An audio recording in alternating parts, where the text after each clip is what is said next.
Okay, let me open the chat. Okay, awesome. Can you guys see my screen? Okay, so before we start, can I know what are your guys' background? Are you guys mostly students or working people? Because once I know what the majority people here are, then I can try to cater my explanations based on that. I don't have to waste time if you guys already know things, and I can explain a bit more in depth if you guys are still beginners. If you guys are very shy to unmute, you can just put in the chat. Okay, I see two students.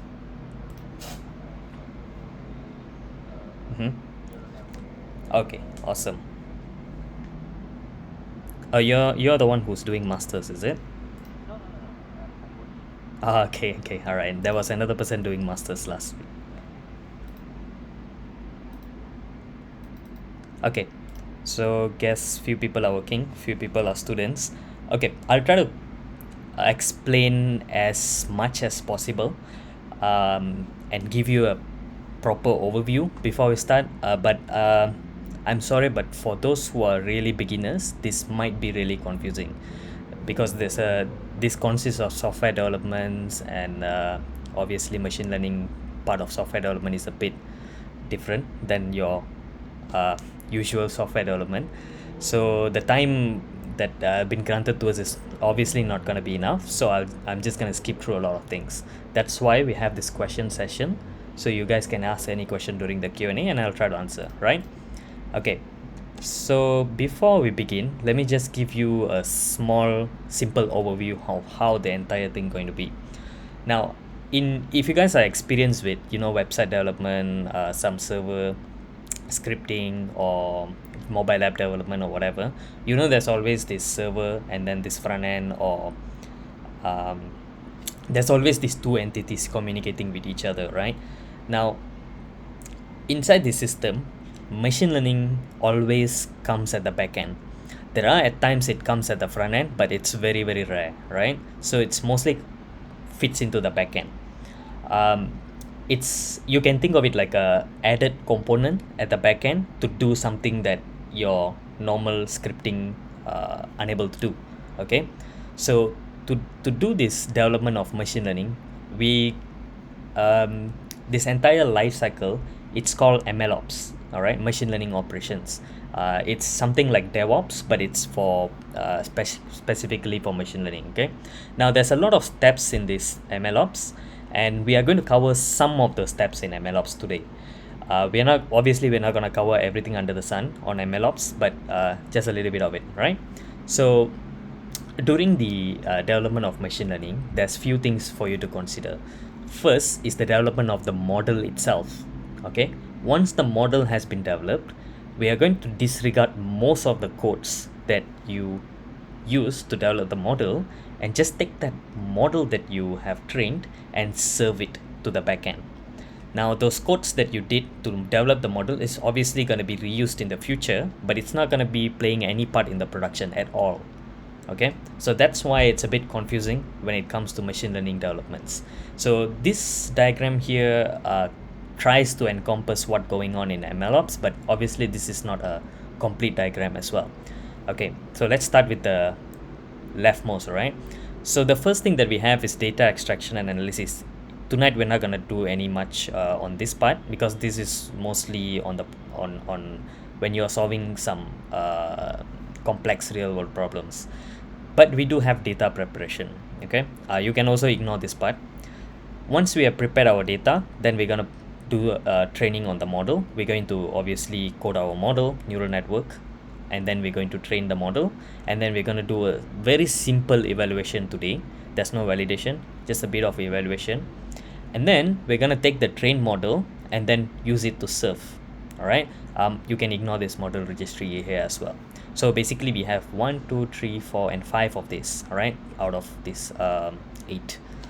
Okay, like I said, even this diagram is incomplete. There's a lot of things in between when it comes to MLOps, like there's a experiment tracking, model monitoring, debugging, and so on. But this suffice for now. Okay, right. So again, our goal today uh, is to use the AI to predict what number the user has drawn into the canvas that we know have showed earlier, right? So the best data set that we can think about for that is something called MNIST, MNIST. MNIST data set is pretty old when it comes to machine learning context, and to tell you the truth, actually MNIST is sort of like an hello world for the machine learning developments. Okay, so to tell you a little bit, this MNIST, which stands for Modified National Institute, blah blah blah, is this 60,000 70,000, actually 70,000 handwritten digits by actual people.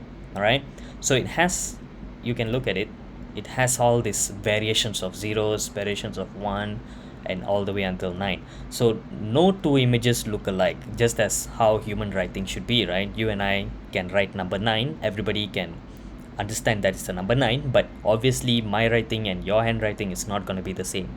Everybody have their own unique handwriting, and even the same person can write the same things differently twice, right? So to quote in a traditional way, or to recognize the digits, is near impossible, right? You're not gonna make it. You hit, even if it takes you years, it's not something doable. So that's why we turn to machine learning for this kind of task, right? So we have a strong use case now. Okay, so now we have this MNIST database. Let's go and code it. Okay, so this code here are mostly referenced from this this Medium article here, which I will, when I share this code to you guys, it will be there, don't worry. But obviously we're not gonna take 100% from this entire thing.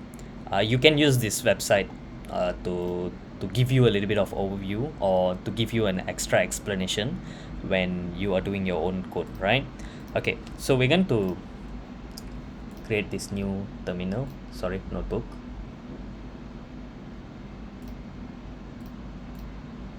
Okay, now obviously when you are going to code this entire thing, you will have to install all these libraries, so I'm gonna leave that to you guys.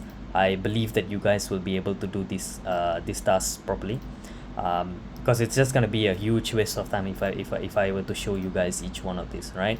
Okay, so even though in this code I've imported everything on top here, during our code session now, we're just going to import as necessary. All right, okay, so the first thing that we need is obviously to load the data set that I told you earlier, right? The MNIST. Now fortunately for us, PyTorch, or more specifically Torch Vision, has the data set ready-made into for us by their library itself. You can take a look at this website. There you go. So this is the PyTorch documentation. I would recommend you guys to really read this one. Entire PyTorch documentation is really good.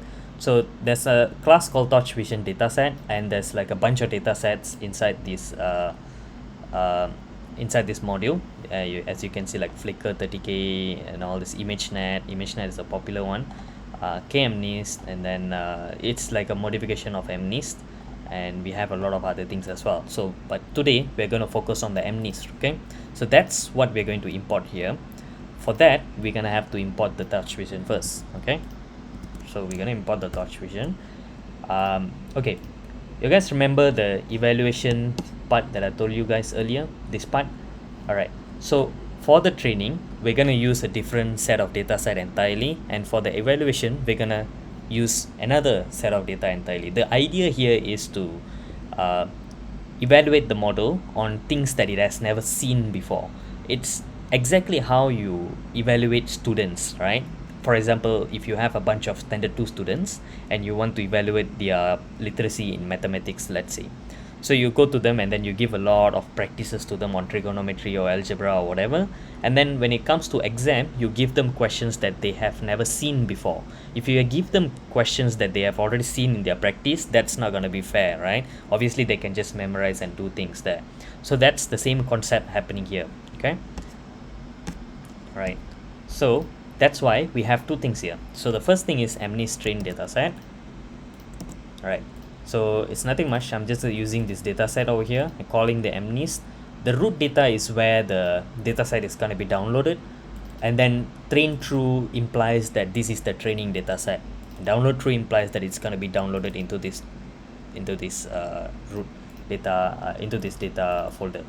Now transforms is something that I'm not going to go too deep into yet, but for now just know that transforms is method by PyTorch to transform those data into something called tensors.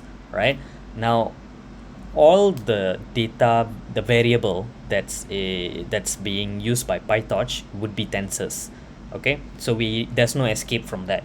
So that's why we are transforming the entire trained dataset to tensors, and to do that we need this transforms library from the same Torch Vision, and we are importing the toTensor and we are putting it here.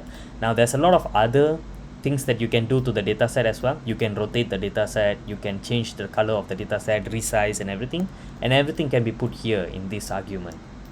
Like I said, you can go and read about this documentation. You see the transform over here. You can do a lot of things, like for example, you see random crop, all those kind of things. So you can experiment on that on your free leisure time. So for now we're just gonna import this part. Right, so it's gonna download everything. For me it doesn't show the download because I've already downloaded them. So let's go and import the test set now. Okay, for test set you're gonna put this to false, and we are still going to transform this to tensor, and then it's the same directory. Okay, all right, now let's look at what kind of data set is this. All right, there you go. So it's a data set of MNIST, and we have about 60,000 data points on the train set. This is the root location and blah blah blah whatever. And let's see for the test set. All right, so for test set we have 10,000 data 10,000 data images basically, right? So total we have 70,000. Same thing. Right, now let's look at the second one. Right, if you're interested in looking at the shape, then you can just put the dot shape, and then you will be able to see. So basically we have 60,000 data, each of them consisting of 28 by 28 images, right? So that's the size of this entire images, each one of them, right? 28 by 28. Then we can just take a look at these images. By the way, this code you can just copy. It's just basic visualization code. I just set the figure to be 6 by 6, and then we are just iterating through this each subplots so that we can put up so we can just draw them.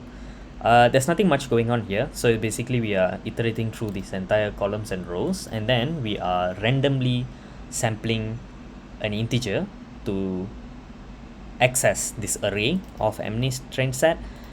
There, as you can see, we're just using the sample IDX to access here, and then we are picking up the labels and image. Once we take the image, then we're just going to show it there, and then as its label, as its title, we are putting the label. So that's how you get. Okay, I need to import matplotlib.py plot. Right, we need the torch as well. All right, there you go. Right, so this is number 3, this is number 8, number 0, 5, 7, and so on. So this is just some sample that you can look at. Like I said, this is randomized, so when I run it again, it's not going to be the same.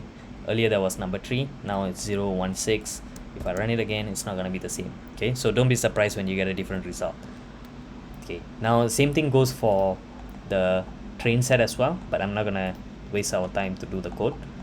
Okay, now something for you to know: when you want to insert this data set into the model later, PyTorch uses something called data loader.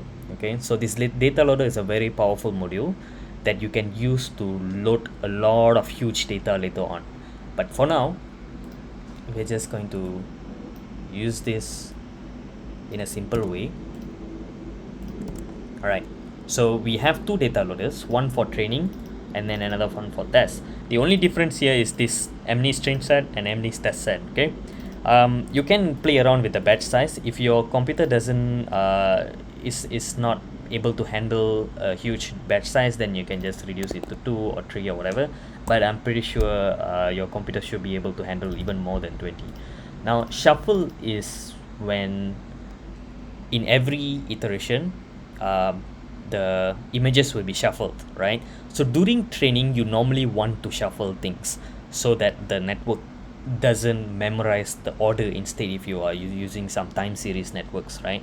But in this case it doesn't matter, right? But I would just like to shuffle it just to be safe. For test, however, you don't need to shuffle it because test is not about learning, right? It's about just testing it, evaluating it, so it's fine.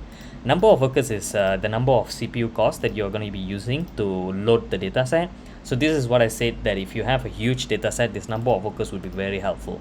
So that's why this data loader module is a really one helpful module by PyTorch. Okay, so for now most of these you can just follow along. Okay, we need to import it.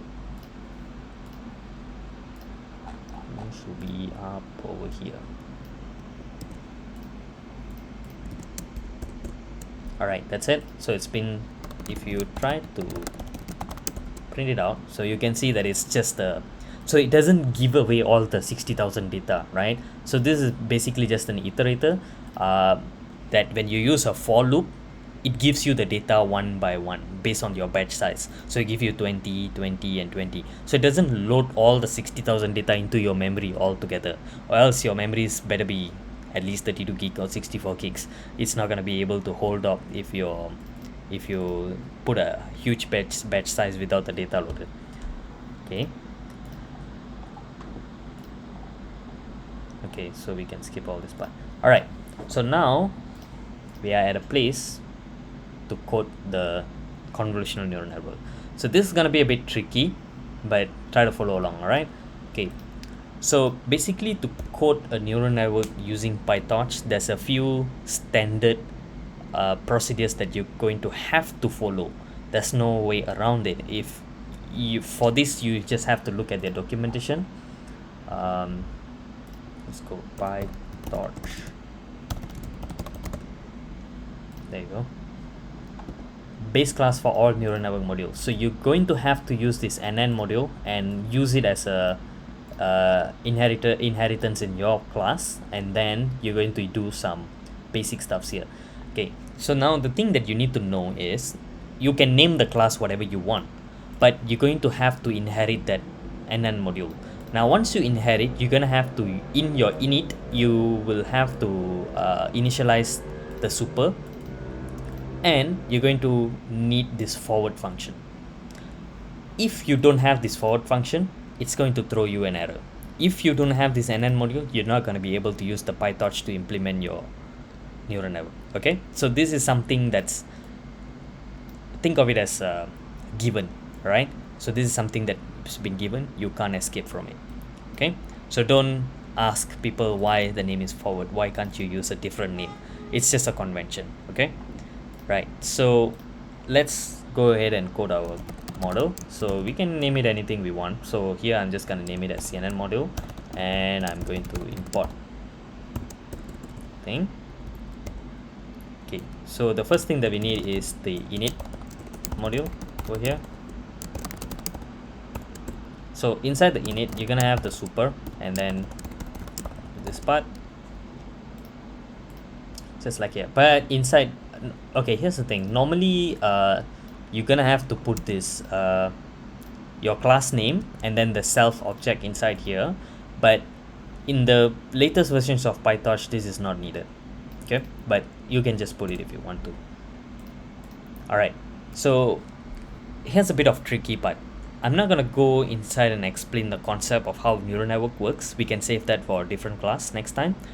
Here we are going to be focusing on how to code the neural network. Okay, so what you need to know here is when you are implementing a convolutional neural network, it's always followed by some activation function and a pooling function. Okay, more like a pooling layer, not a function. So what activation function does in a neural network is that it gives the neural network the complexity that it needs to to predict complex data sets. Without the activation function, your neural network is like something like it doesn't have it doesn't have the tool to go and figure out what it needs to figure out. All right, so activation function plays an important role, although it's just a very small add-on to the entire neural network.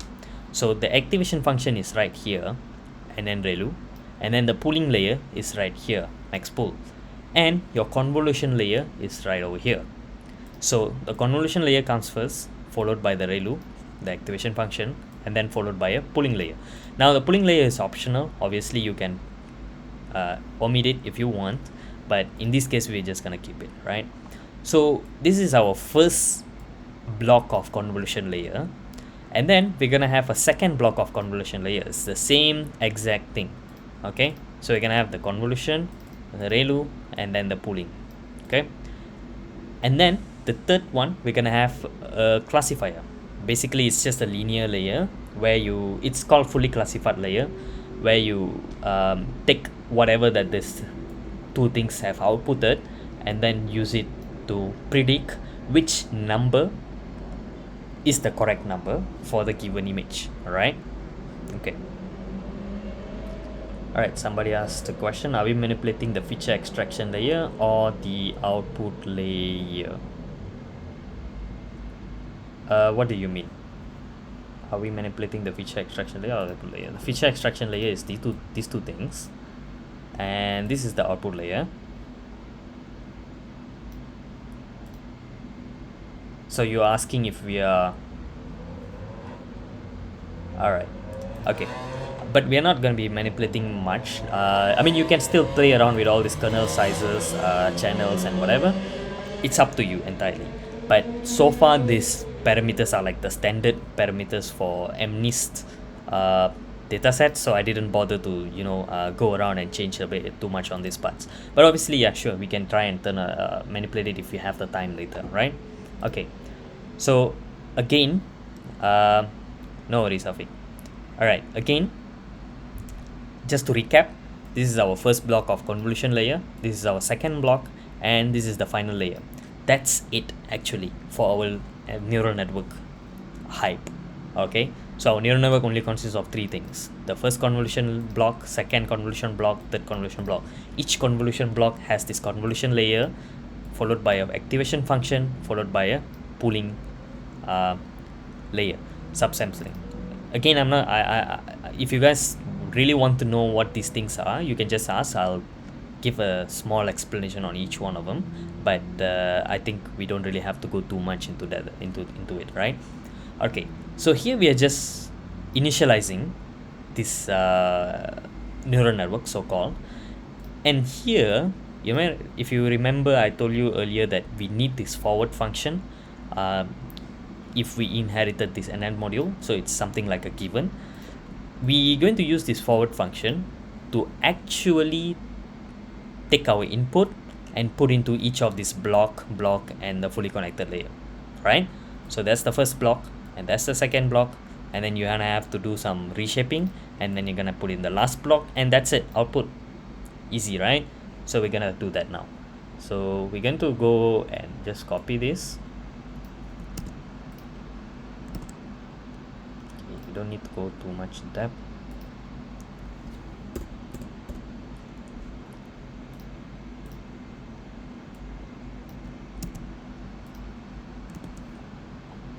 Okay, so don't be surprised when you look at these two different inputs. It's the same thing, it's just that we didn't specify what each one of these are here. It's just that way. Can we know what filter use convolutional 2D, and can we customize it? Yeah, obviously we can customize it like how we want. We are using this NN sequential here is because we know that a convolution block is basically followed by ReLU and max pool, so we just use an NN sequential so that we don't have to call each one of these multiple times. So it just NN sequential just takes your input, go through this, go through this, go through this, and give you the output. So you can do it without NN sequential, and obviously to answer your question, we can customize the convolution to be bigger, to be smaller, and whatever not. you can customize the kernel size, you can customize the stride padding and all. If you want to know what each one of these means, I recommend you to go and read the documentation. But basically, kernel size is just the how big of a window that you're using to scan these images. Okay, output channel is basically how many output are you creating from that one simple input that you're getting. Okay, um, not gonna go too much on the stride and padding. It's kind of self-explanatory, but you can take a look at the documentation if you want to. Right, now the last one is the output layer. Can we customize the type of filter? What filter do you mean? You mean like a convolution 3D?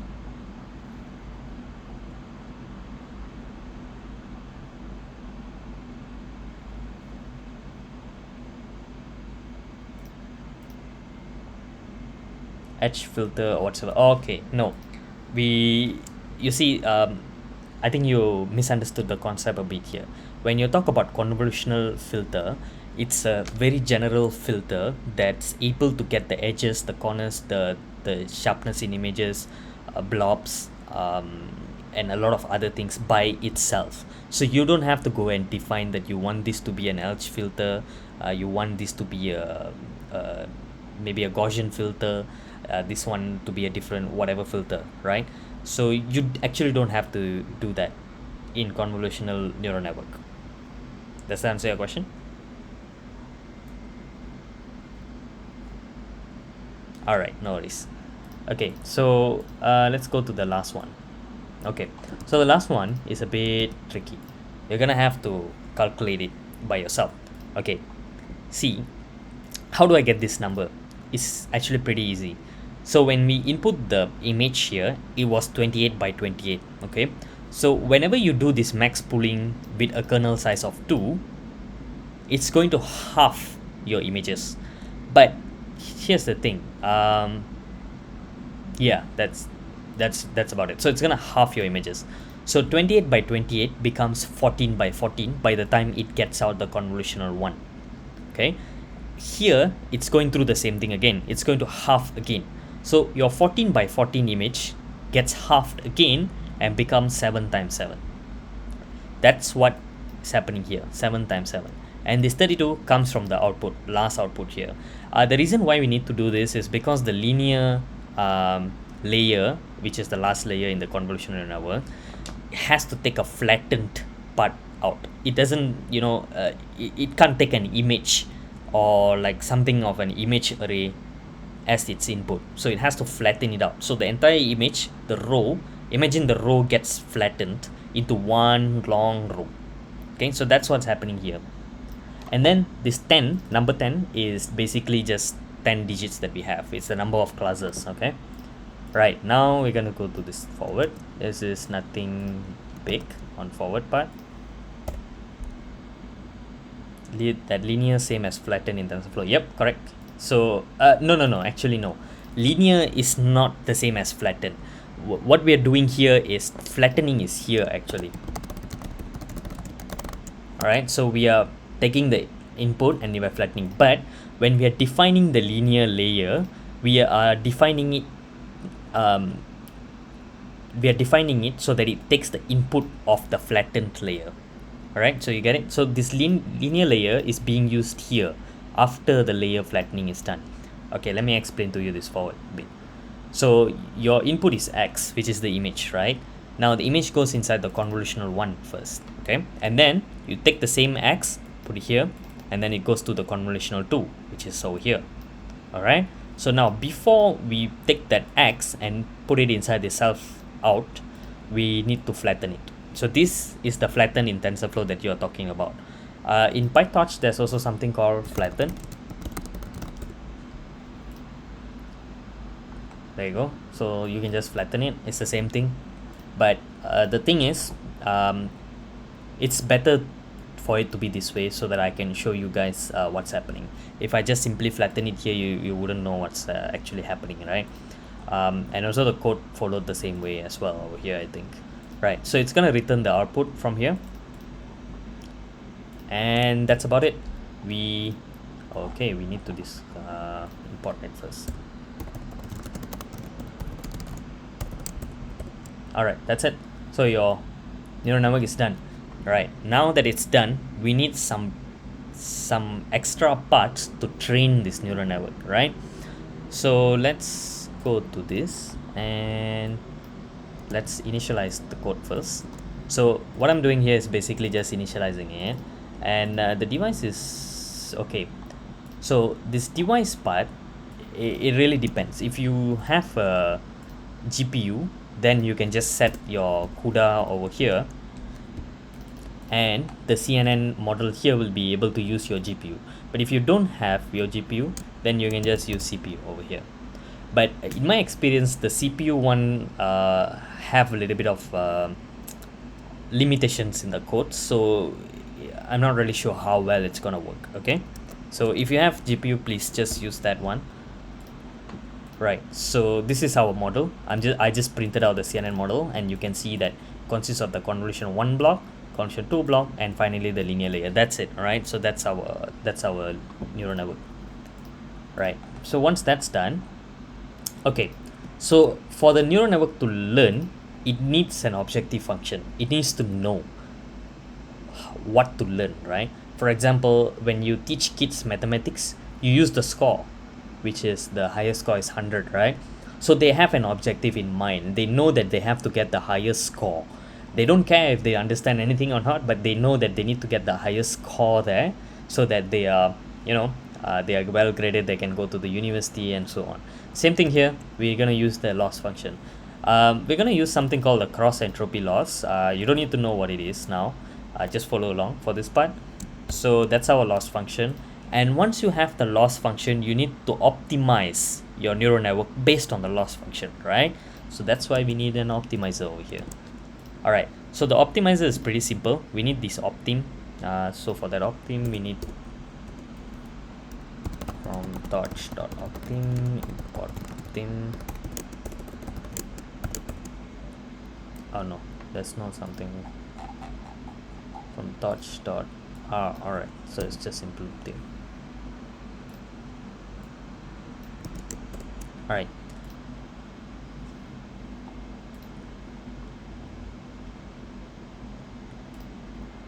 okay, so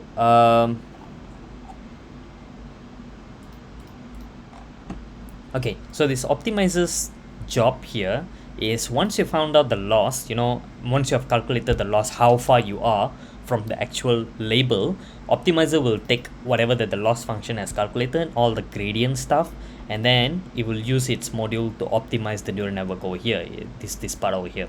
Okay, so that's the point of this optimizer, and that's why we have to pass in the parameters here. And this is something called hyperparameter. It's called a learning rate. LR stands for learning rate. So the lower the learning rate, the slower your neural network is going to learn, so-called learn, right? And if you put a high value, it's just gonna jump around like a cat jumping around, so it's not gonna be really good as well.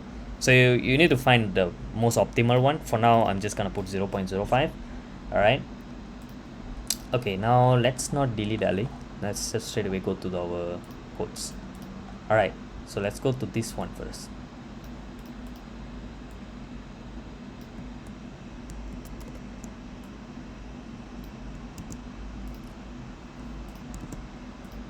Okay, so we created a function called train model, and inside there we take the model, the loss function, optimizer, and the data loader. Here's, this is something that you can specify. The first thing that you're going to do is to set the model to training mode. So the difference here is that when you set the model to training mode, it knows that it's training, so that some parameters are trainable, it becomes trainable. When you set it to evaluation mode, all the parameters will become freezed and there's no training gonna happen. All right, so this is something important for you to know. Okay, there's something called epoch in machine learning. So what epoch means is, you see this data set, 60,000 data set. So when your model goes through each one of the 60,000 data set exactly once, then it's called one epoch. Okay, it doesn't mean that it goes forward as well. It has to also use this optimizer to optimize it. So every time it goes through the 60,000 data and then it optimizes itself once, it's called one epoch. So normally in machine learning, we do multiple epochs, sometimes even thousands or millions of epochs. Okay, in this case, we don't need to go millions of epochs. We can just finish this entire thing within less than 6 epochs actually. So I'm just gonna put 10 over here, and so this is the epoch. So basically we're just going to go through each one of this epoch, and inside each epoch what we are doing is we are going through the train loader. Remember earlier I said that train loader is just a it's just basically a iterator, right, that's been given to you. Now you're going to use this iterator to extract out the images and labels. You can ignore the I is basically from the enumerate. It's just how many times the loop has gone through. So this loop will be going based on your batch size. If your batch size is small, then the loop is going to be active even more. If not, then it's going to be ending soon. So images and labels here, and this part is not necessary if you're using CPU, I believe, but you can just try it out without it and with it. Basically we are just removing all these images and labels to GPU over here in this case. All right, now all you do basically here is take these images, you take your CNN model, and you are just checking it in. You check all the images into it, and then you get an output. Now once you got the output, remember the loss function that we declared earlier? So we need to know how far it is from each one of those output. So we call the loss function, we give the output, and we give the actual images, actual labels, and that's why we got the loss. Now before we use this optimizer, we need to free it up, like releasing the memory, right? So that's what the zero grad is here. So it's sort of like releasing the cache, right? So once you have done that, then you can just do loss.backward. Now the loss.backward uses this optimizer to go backward this entire neural network over here. It's something called back propagation, this part, and then it's optimizing all the all the parameters inside the neural network so that it gets a better result next time. So here we are just taking the loss. You need the item to get the integer out. We're just taking the loss and we are adding it to the epoch loss. We're taking the accuracy over here. So the accuracy is just a function over here. So nothing much is going on in this calculate accuracy. Basically we are just taking the model's output and we are finding out what's the prediction, and then once we find the prediction, we are checking out how many of it is correct, how many of it is wrong. And when we divide it, it's basically just averaging through that batch size. If you have 20, then we just divide 20 over this, right? So nothing much going on there. So we are giving the outputs and labels there, and then here comes the optimizer step. Now this is the optimization part. So this loss backward calculates the back propagation, and this is the step. So let's try to run it. I'm just gonna run all.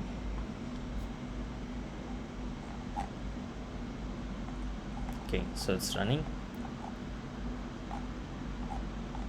So we are printing for each epoch. After each epoch, we are printing what's the loss, we are printing what's the accuracy. By right, the accuracy should go down. The accuracy should go up while the loss is going down. There's one more thing. I need to call the function, which is over here. All right, so there we go. Boom. And it should start its training. All right, so epoch 0, the first epoch, we have a loss of 314, accuracy of 96%. Second epoch, we have 161, which is lower, and the accuracy of 98%. And then the third one is 146, 133. So you can see that the model is actually learning, the neural network, right? So the neural network is actually improving itself over time while it's improving its accuracy. Now this is what we want ideally, right? Okay. I don't think we have time to go around and change things here to show you guys what's gonna happen. So we're just gonna move forward. Alright, so far we have completed up until this model training. So we prepared our data, we coded our model, and we trained the model. Now we're gonna do a simple evaluation of the model, right? So this is the test model code. Now the test model code is very similar to the training code earlier, except that it doesn't have the epoch, We don't need epoch here because we're not going to go through the data multiple times. We're just going to go through it one time. So, and we are using the test data loader instead of the train data loader earlier here, and we are still using the CNN model, but we are setting it to eval mode this time. And this time there's no loss calculation, it's just straight away accuracy calculation, and we are calculating the printing out the accuracy over here. So let's see what's the accuracy.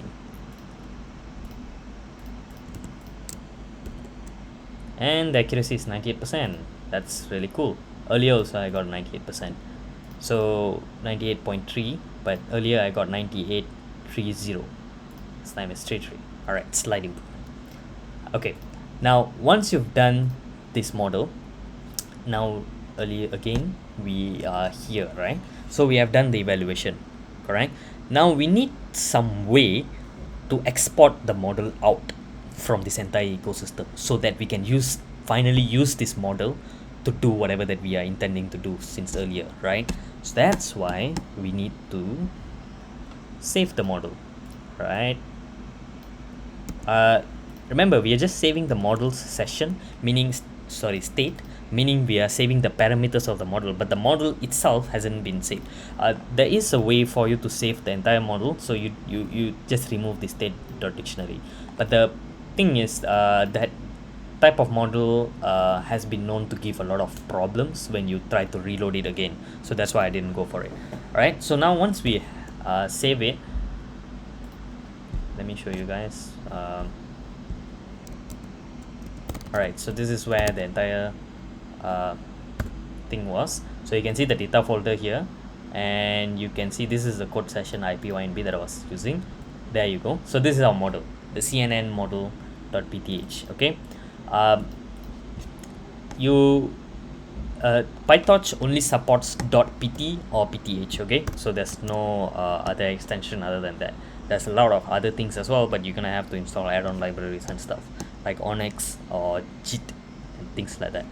So here we just go with pth. That's it. We are done with training, we are done with evaluation, all this experimentation steps. Right now we're going to use the train model to serve it so that we can finally use it with our front end that my friend Vino has been telling you about.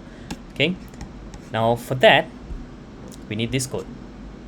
Okay, so I'm not going to go through this code much because this is some standard backend codes with a little bit of added PyTorch things here. Alright, so I'm using Flask to serve the model, and this is the same exact model that we had earlier, right? So there's no changes at all. I just copied the same thing over here. You can see it here if you want. Now what I'm doing here is, okay, just ignore all these imports. So what I'm doing here is I re-implement that neural network, and then this one is the device, and then I'm calling back the CNN model.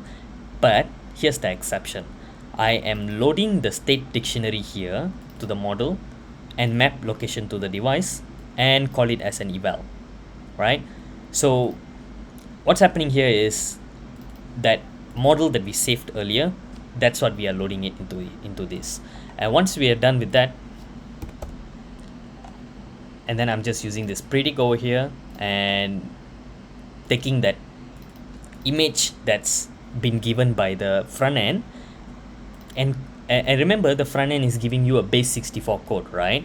So we are going to decode that base 64 string and convert it to black and white, resize it to 28 by 28 bit, and then reloading it to become a torch variable, flatten it, and use that same CNN model to give you the output. Once you have the output, what I'm doing here is basically softmax kind of like gives you the confidence score on each of those prediction. Now once I have the confidence score, I am selecting the best two scores, basically the best two guesses of the predictions, and then I'm using that to justify the prediction and return it. So let me show you how it works in Postman very quickly. Alright, so first of all I need to turn on the server, obviously. So as you can see, it's just running here. And alright, so this is my okay, So before this, let's just quickly go here. Okay, I already converted a number 7 here into a base 64 string. Okay, this is the exact thing that Vino's front end is sending to me. All right, so I'm just gonna copy this and go to the postman over here. All right, I've already put in the address of my PC, and then the predict is the endpoint that I used here. You see the post method, and it requests in the request it's looking for the image, right? So the key is image, and the value is a base 64. So hope this works. There you go. So the prediction is number 7, which is correct, right? The second prediction is number 3. Well, I think it does for a very small sized image, it does can get confused sometimes. We can do with other images as well, so feel free to do it yourself, but basically that's it. So yep, so we have covered so far data preparation, coding the model and training the model. We evaluated the model, we got the accuracy, and once we evaluated the model, we exported the model, and then we did a model serving through the Flask. Now, obviously, all of these are very, very, very, very simplistic example of what's going on with this MLOps. There's obviously much, much more to this, but I hope that you guys are at least have a rough idea on what's going on, and I hope that we have given you enough information for this competition. Obviously the recording is there, and we will be providing you guys a sample code um, for the competition. And as for the competition, I believe you guys will be able to integrate the front end and the back end machine learning part. If you have the time, feel free to go around and play with this hyperparameters that we've been talking about earlier, right? You can change the learning rate, you can try to change these kernel sizes and see how it changes the accuracy and so on. From there, you will be able to get a stronger intuition on what's going on. Okay. Yeah, so basically that's about it. Do you guys have any question before I end the session?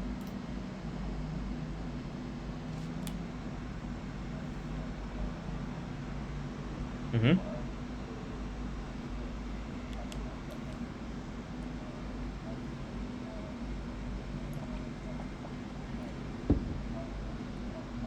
I see.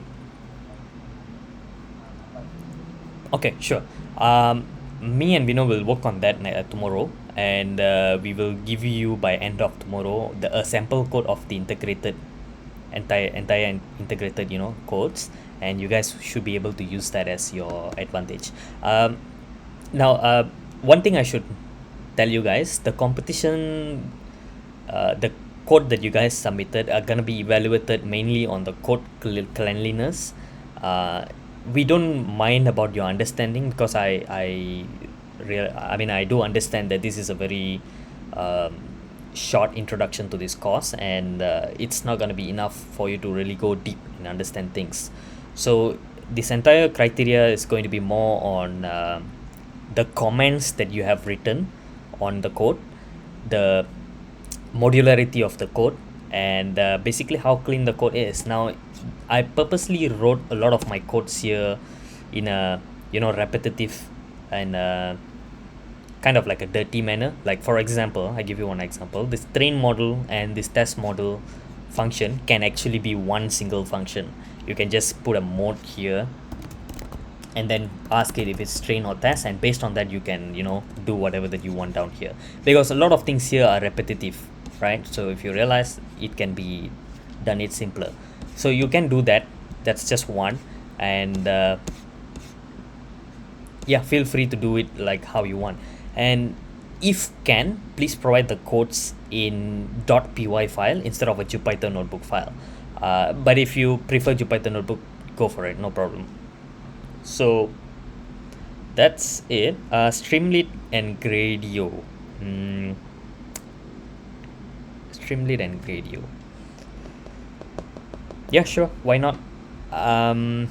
If possible, please submit to me a .py file. But if you are more comfortable with Streamlit, Gradio, or Google Colab or whatever, go for it as well, no problem. As long as the codes are there, as long as we can see the output, it's fine. Okay, so you guys have any other questions so far?